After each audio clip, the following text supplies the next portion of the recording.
संस्थांची निवडणूक डोळ्यांसमोर ठेवून सत्ताधारी महायुतीच्या 54 आमदारांवरती सध्या निधीची खैरात केली जाते।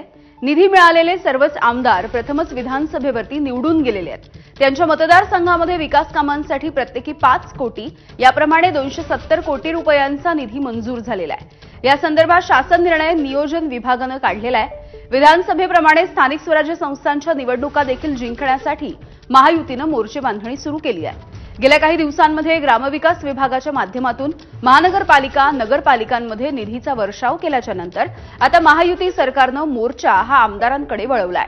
मात्र केवळ फर्स्ट टर्म आमदारांवरती खैरात केल्यामुळे जुन्या आमदारांमध्ये काहीशी नाराजी दिसून येते। त्यामुळे आता आवश्यकतेनुसार जुन्या आमदारांना प्रत्येकी 2-2.5 कोटींपर्यंतचा निधी उपलब्ध करून दिला जाईल।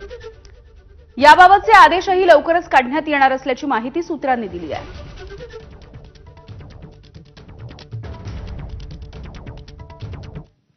तर सत्ताधारी आमदारांनाच निधी देणं हे लोकशाही विरोधी असल्याची टीका खासदार संजय राऊत यांनी केली।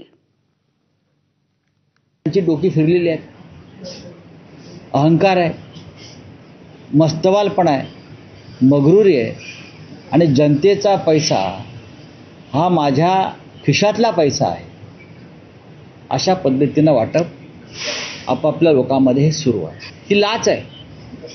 5 कोटी रुपये ही लाच आहे। मी त्याला विकास निधी वगैरे म्हणत नाही। आपापल्या आमदारांना दिलेले 5 कोटी ही एक प्रकारे लाच आहे। त्यातून किती विकास कामं होतील हे माहीत नाही, पण कमिशनबाजी नक्की होईल। मला वाटतं सरकार स्थापन करताना मुख्यमंत्री उपमुख्यमंत्री मंत्री शपथ घेतात की आम्ही कुठलाही दुजाभाव करणार नाही।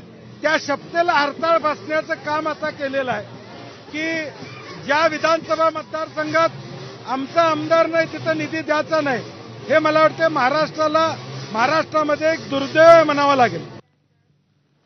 आणि यानंतर बुलेटिनमध्ये अगदी